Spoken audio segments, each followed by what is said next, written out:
October 14, 1943. 2:51 p.m. Somewhere over Schweinfurt, Germany.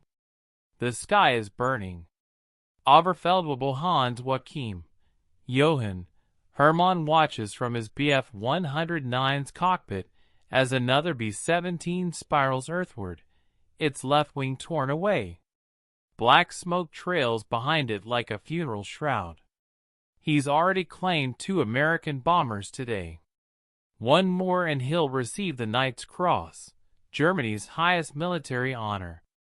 But something is wrong. The bombers keep coming. Wave after wave. Box after box. A river of metal stretching from horizon to horizon, each aircraft bristling with guns, each formation interlocking with the next. Hermann lines up for another attack and immediately takes fire from 7 different directions. His wingman erupts in flames beside him. He breaks away, breathing hard. Below him, Schweinfurt's ball-bearing factories are already obscured by smoke. Above him, the bomber stream continues, endless and terrible. The Luftwaffe throws everything at them. Cannon fire, rockets, ramming attacks. 60 American bombers fall from the sky that day. But the Americans call it a victory. And Hermann, surrounded by wreckage and dying friends, realizes something that will haunt German fighter command for the rest of the war. They're not fighting individual bombers anymore. They're fighting something far more dangerous.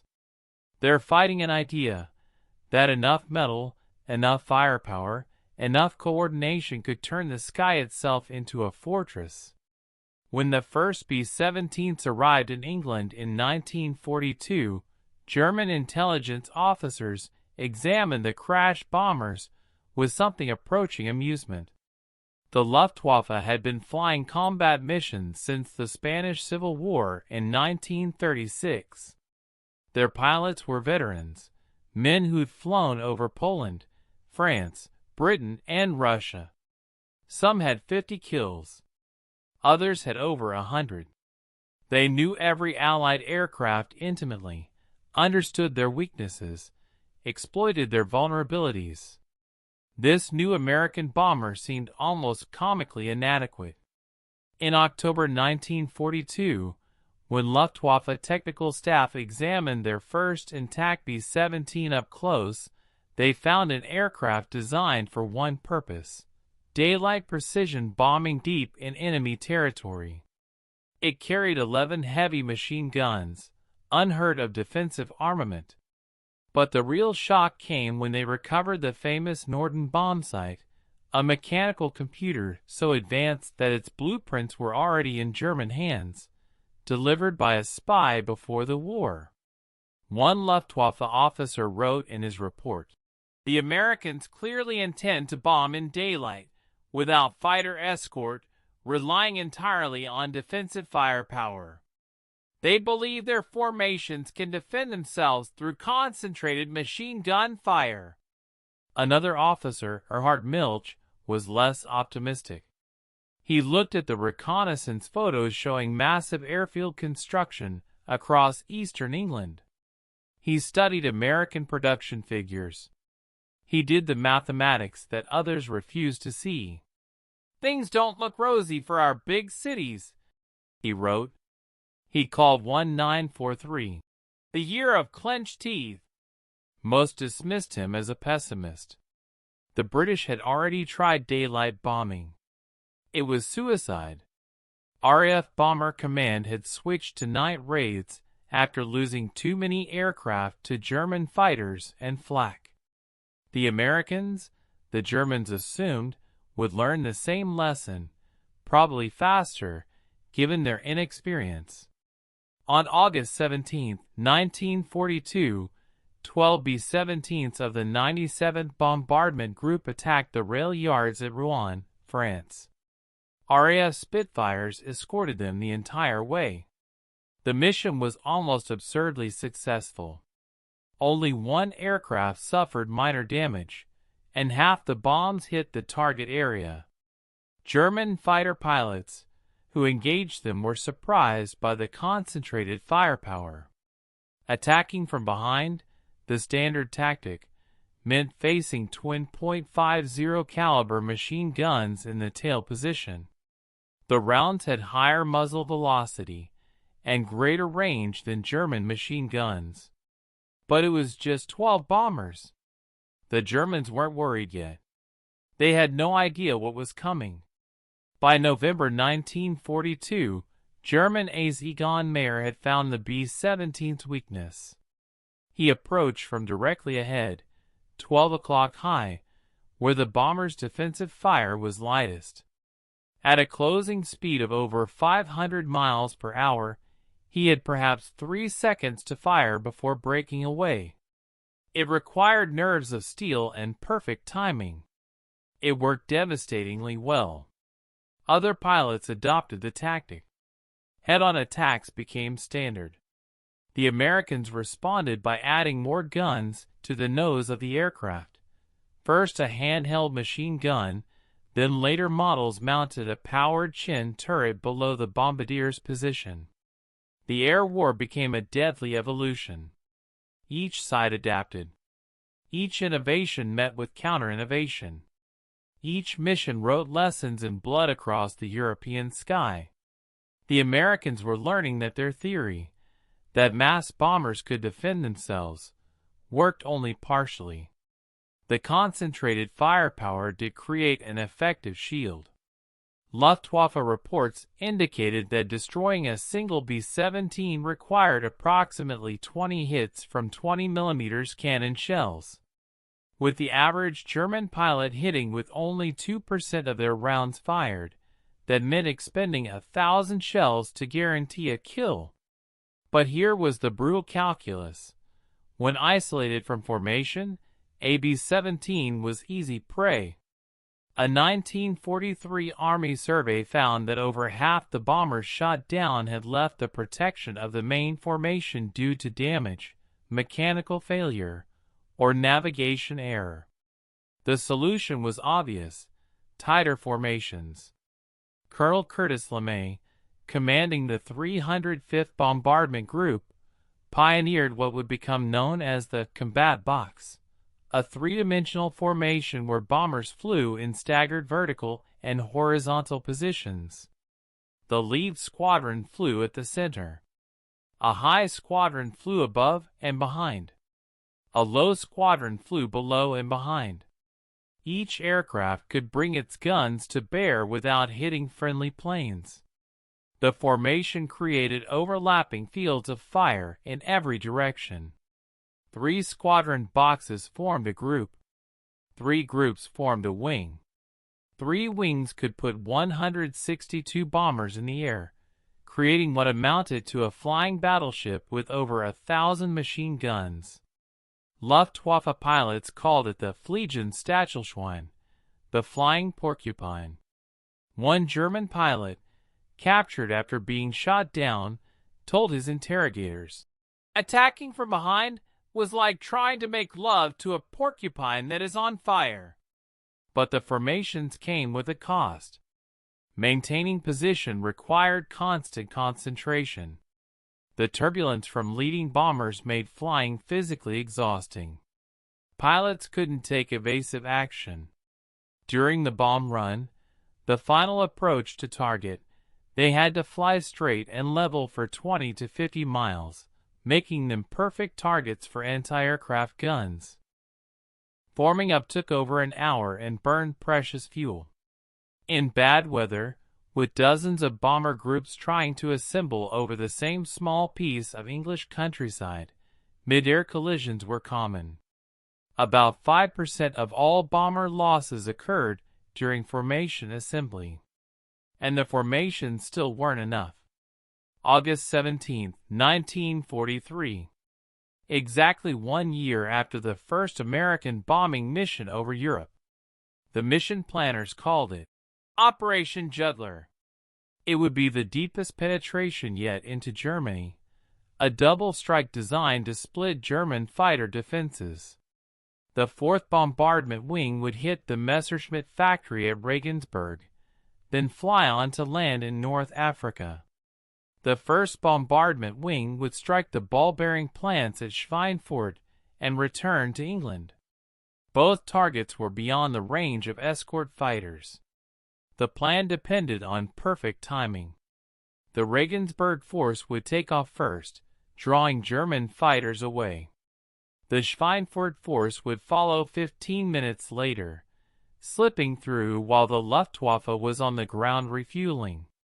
Fog over England destroyed that timing. Colonel Curtis LeMay's division trained extensively in instrument flying. They could take off in bad weather. But Brigadier General Robert Williams's 1st Division, assigned to Schweinfurt, was grounded until the weather cleared. LeMay's 146 B-17s took off at 10 a.m., climbing through the fog. Williams's 230 bombers waited. And waited. 3 hours passed. When the Schweinfurt force finally took off, German radar had been tracking the Regensburg bombers across the North Sea. The Luftwaffe launched every available fighter. The Americans flew into a coordinated defense unlike anything they'd faced before. Over 300 German fighters from 24 bases attacked in waves. Hauptmann Joachim Muncheberg led his Staffel in a textbook assault. They came from ahead and slightly above, firing rockets into the packed formations, then diving through with cannons blazing. The Americans' return fire was so intense that one German pilot described flying through it as entering a wall of steel. The lead wing suffered catastrophically. Bomber after bomber fell away, trailing fire. Crews watched in horror as aircraft beside them exploded, or simply fell apart in midair. 22 B-17s went down before they even reached Regensburg. Those that survived dropped their bombs and fled south toward Africa. 24 aircraft never made it. Meanwhile, the delayed Schweinfurt force entered German airspace. The Luftwaffe fighters, having refueled, were waiting. The attacks came in carefully coordinated waves. German fighters would pull out of range at precisely the moment they ran low on ammunition, allowing fresh fighters to move in. The Americans had no respite, no moment to breathe. Lieutenant Charles Brown, piloting Ye Old Pub, watched as a Focke-Wulf 190 came head-on, guns flashing. The first burst of cannon fire walked up the fuselage. The bombardier's compartment shattered. The oxygen system exploded. The navigator was killed instantly. The nose gunner took shrapnel in the leg. The co-pilot was wounded. Brown fought to keep the aircraft level as they reached the target. The ball-bearing plants were hidden under smoke.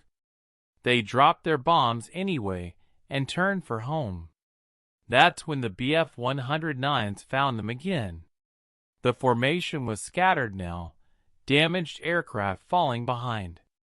German fighters hunted them one by one. Of the 230 B-17s that had set out for Schweinfurt, 36 wouldn't return. Combined losses for the day: 60 bombers destroyed, 600 men killed, wounded, or missing. The Germans had proven that unescorted bombers, no matter how well armed, no matter how perfectly they flew in formation, could not survive deep penetration missions. American planners looked at the reconnaissance photos and declared the raid a success. The ball-bearing plants had been damaged. The crews knew better. Second Lieutenant David Palmer, touching down at Pole Brook after his 25th mission, told his hometown newspaper, "It was plenty hot, and don't let anyone tell you those German fighters aren't good. They're too damn good." At Charleston, ground crews waited for the 305th Bomb Group to return. 3 aircraft landed. Then silence. 13 bombers, 130 men, had been lost. the highest casualty rate of any group in the mission. In the debriefing rooms, exhausted pilots and navigators tried to explain what they'd experienced. The sheer number of German fighters, the coordinated attacks, the sense that no matter how many enemy aircraft they shot down, more kept coming. John Luckadoo, a pilot with the legendary Bloody 100th Bomb Group, calculated a 400% turnover rate in the first 90 days of combat. Most crews never made it past their 5th mission. The required tour was 25 missions. Aircrews began calling their assignment a ticket to a funeral, your own. 2 months later, on October 14, 1943, the 8th Air Force returned to Schweinfurt. The mission was supposed to incorporate lessons learned.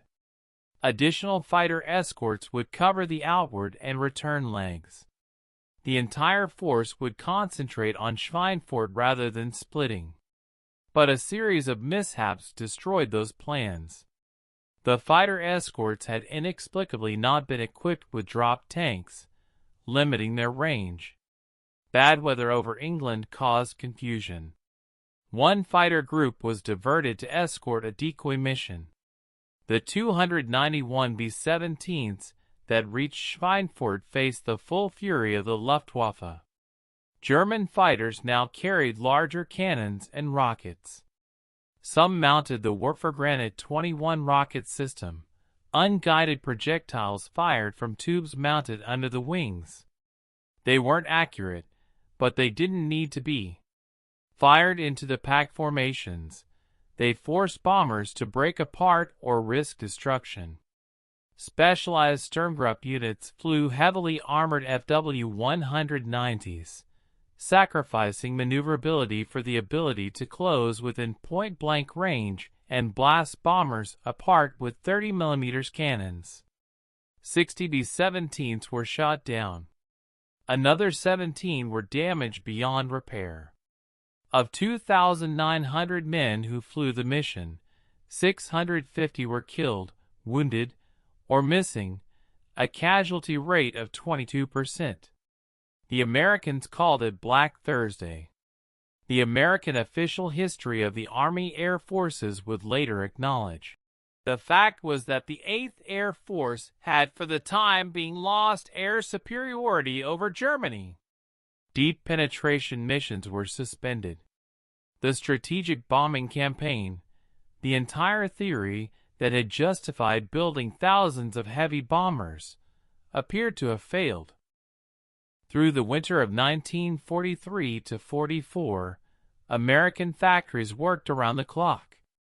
New B-17s arrived in England by the hundreds. New crews trained, learning from the veterans who had survived. Fighter squadrons experimented with drop tanks, external fuel tanks that could be jettisoned when empty, extending range without compromising performance. And a particular aircraft, initially developed for the British but rejected by the RAF, was quietly being perfected. The North American P-51 Mustang. Early versions had been disappointing. Fast at low altitude but anemic above 15,000 feet. Then engineers tried fitting it with a British Rolls-Royce Merlin engine. The transformation was revolutionary. The P-51B could fly at 440 miles per hour. It could reach 40,000 feet. And with internal tanks plus 2 108-gallon drop tanks, it had a combat radius of 850 miles. It could escort bombers to Berlin and back. The Germans had no equivalent. Their best fighters, the Bf-109 and FW-190, were designed for short-range interception. Range had never been a priority. Germany fought a defensive war now, and their fighters only needed enough fuel to reach the bombers, attack, land, refuel, and attack again. But this meant German pilots had to engage where, and when the Americans chose. They couldn't avoid combat. They had to defend their factories, their cities, their oil refineries. And now, for the first time, they would have to do it against escorted bombers. Major General James Doolittle took command of the 8th Air Force in January 1944. He made a simple but radical change to fighter tactics. Previously, fighters stayed close to the bombers, reacting to attacks. Doolittle freed them to hunt. P-51s would fly ahead of bomber formations, sweeping the sky for German fighters. They would engage the Luftwaffe before it could reach the bombers. German pilots called the P-51 Der verdammte Jäger, the damned hunter. The strategic landscape had shifted. The Americans didn't need to avoid German fighters anymore. They wanted to engage them. The bombers became bait. The goal wasn't just bombing targets. It was forcing the Luftwaffe into battles of attrition they couldn't win. In February 1944, the weather finally cleared. Operation Argument, later called Big Week, launched with overwhelming force. February 20th, over 1,000 American bombers and 660 fighters strike 12 targets across Germany. February 21st, 861 bombers with escort hit aircraft factories at Brunswick. February 22nd, bad weather causes chaos, but missions continue. American bombers began flying from bases in Italy, catching the Germans from 2 directions. February 25th, the final missions of Big Week strike Augsburg, Stuttgart, and Regensburg again. In 6 days, the 8th Air Force flew 3,000 sorties from England. The 15th Air Force flew 500 from Italy. The RAF flew night raids against the same targets. Together they dropped 10,000 tons of bombs. The Americans lost 226 heavy bombers and 28 fighters. In earlier raids, those losses would have been catastrophic. But now they represented less than 7% of the attacking force. The missions at Schweinfurt had cost nearly 30%. The Germans lost 355 fighters and, more critically, many of their best pilots. The damage to factories was significant but not crippling. German production actually continued to increase through 1944. But the Luftwaffe's pilot training program was collapsing. New pilots arrived at the front with perhaps 40 hours of flight time, versus 200 to 300 hours for American pilots. Experience couldn't be mass-produced. The three-front war was bleeding the Luftwaffe white. Skilled pilots were being killed in Russia, over Germany, and Italy. Replacements were younger, greener, more likely to make fatal mistakes. General Adolf Galland, one of Germany's highest-scoring aces and inspector of fighters, understood what was happening. He told his pilots, "The size of the heavy bomber formations could not be adequately described to a green pilot. They had to be experienced firsthand." But there wasn't time to give them that experience. The Americans were flying missions every day the weather allowed. The Luftwaffe was trapped in a war of attrition it couldn't win. March 4, 1944. 4 a.m. P-51 pilot Lieutenant Robert Johnson lies in his sleeping bag at a base in southern England, listening to the distant roar of B-17 engines starting up. Time is always short. It's too cold for shaving. He dresses quickly and stumbles to breakfast. At the briefing, a collective intake of breath when the target is revealed, Berlin. A red tape stretches 250 miles across the illuminated map of Europe from their base in England to the big letter B marking the German capital. This will be the first American bombing raid on Berlin in daylight. The plan is intricate. P-47 Thunderbolts will escort the bombers to the limit of their range. Then Johnson's P-51 squadron will take over, staying with the bombers over the target and on the way home until fresh P-47 and P-38 groups arrive to cover the final leg. At 20,000 feet over the Zuider Sea, Johnson can already see signs of battle. Smoke trails mark where aircraft have fallen. Wreckage burns on the ground below. The German fighters don't attack the Mustang formations. That would be suicide. Their mission is to destroy bombers. But if a P-51 gets in the way, they'll fight. Over Brunswick, they find the bombers. Johnson's squadron slips into escort position.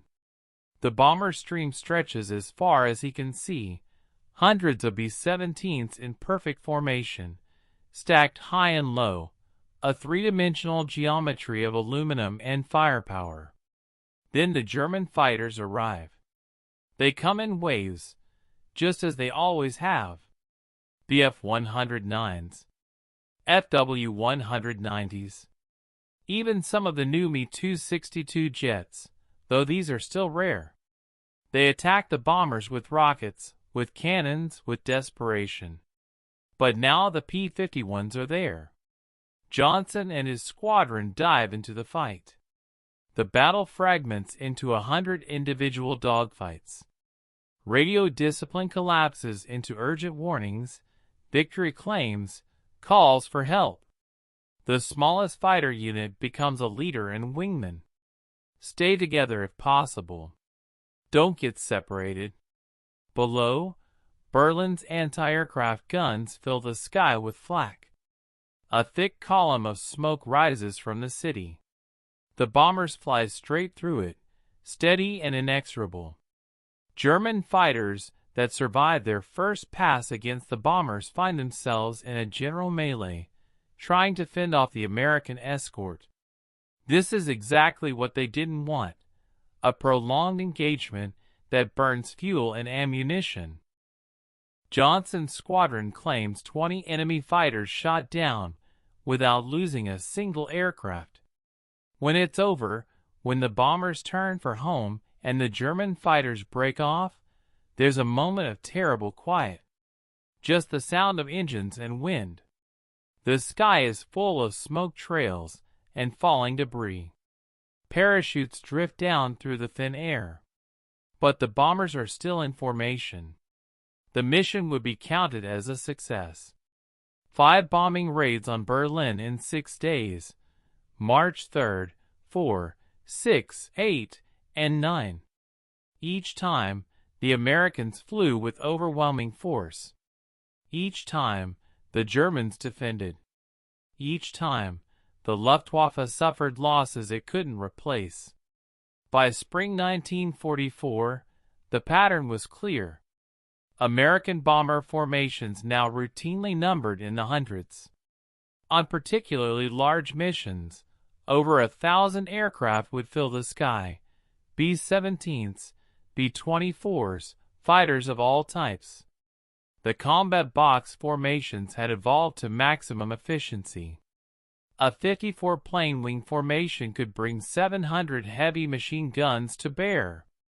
The defensive fire wasn't just protective, it was psychologically devastating.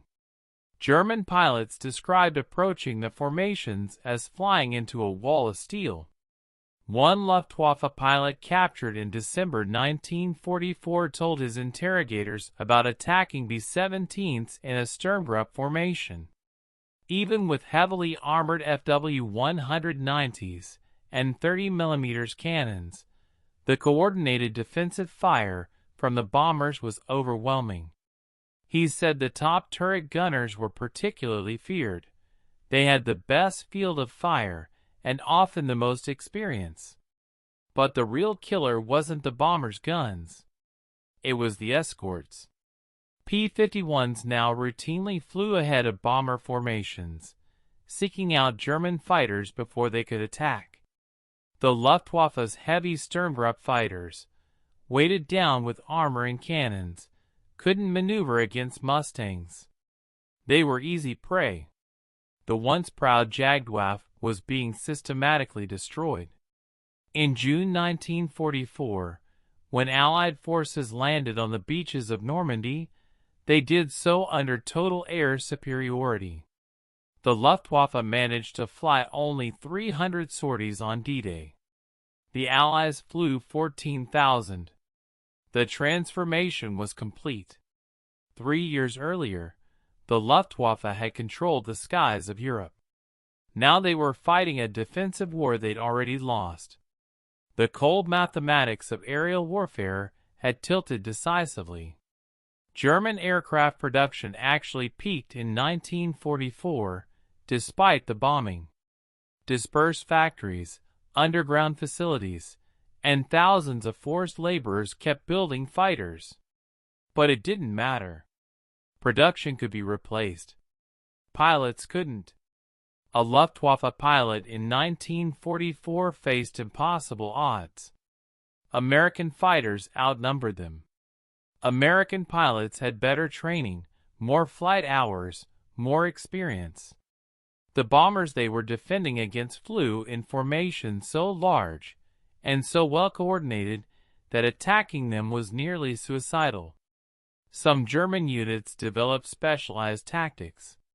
The Gefechtsverband, battle formations, tried massing 40 or 50 fighters for concentrated attacks. They would approach in company front, all firing at once to overwhelm the bombers' defensive fire. Sometimes it worked. On particularly bad days, American losses spiked. But those victories were increasingly rare. The fuel shortage crippled everything. By late 1944, the synthetic fuel plants that kept the Luftwaffe flying were priority targets.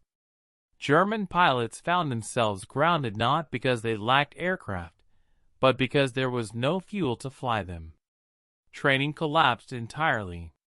New pilots arrived at squadrons with so little flight time, they were dangerous to themselves and their comrades. Some had never practiced formation flying. Some had never fired their guns. Veterans tried to protect them, but in combat, inexperience was fatal. General Lieutenant Adolf Galland later wrote, "By the end of 1944, each combat sortie was a desperate gamble. We were sending boys up against experienced warriors. The outcome was never in doubt." April 25, 1945. The last heavy bombing mission in Europe. The war is nearly over. Berlin is surrounded. Allied armies are racing across Germany. But the bombers still fly, still form their precise geometric formations, still navigate to their targets with the same professional competence they've shown since 1942. The mission costs 2 aircraft. 2 years earlier, that would have been celebrated as a miraculous success. Now it's just another mission. The transformation that began with 12 B-17s over Rouen had culminated in a force that could put over 1,000 bombers in the air on a single day. The theory that had seemed almost comically optimistic in 1942, that massed heavy bombers could defend themselves through concentrated firepower, had proven correct, but only when combined with long-range fighter escorts and overwhelming numerical superiority. The B-17 itself had evolved from a promising but vulnerable bomber into something that validated its nickname, the Flying Fortress. Not because any individual aircraft was invulnerable, but because enough of them, flying in the right formation, supported by the right fighters, became an instrument of strategic power that no defensive force could stop. Nearly 13,000 B-17s were built during the war. About 5,000 were destroyed in combat. But the ones that survived delivered half of all bombs dropped in Europe, 1.5 million tons of high explosives. The human cost was staggering. The 8th Air Force suffered 26,000 men killed and 20,000 wounded, casualty rates that exceeded Marine losses in the Pacific. 1 in 4 airmen didn't complete their tour of duty, but they had accomplished something unprecedented in military history. They had taken control of the sky over the most heavily defended territory in the world. They had forced an enemy air force into a battle of attrition and systematically destroyed it. They had proven that strategic bombing, for all its limitations and moral complexities, could help win a total war.